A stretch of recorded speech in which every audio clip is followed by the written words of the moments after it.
Ալեն Սիմոնյանի հայտարարությունը ռուսական պարբերականի տված հարցազրույցում, այսպես ոչ ուղիղ, անուղղակի կերպով, ինչ-որ համատականներ տանելով,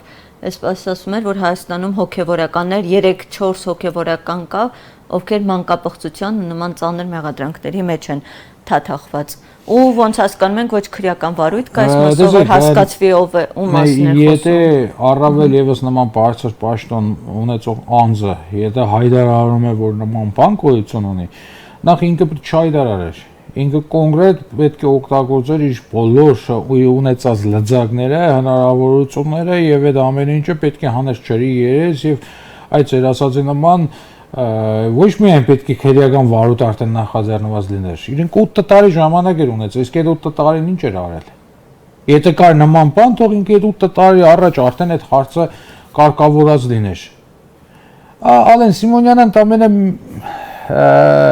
ժամանակին իր ամենալավ բնորոշումը տվել է Դանիելյան Արթուրը, հիմա չեմ ուզում ձեր եթերից ասել ինչ էր Արթուրն իրեն անվանել, ինքը այդ տեսակն է, ինքը այդ տեղն է։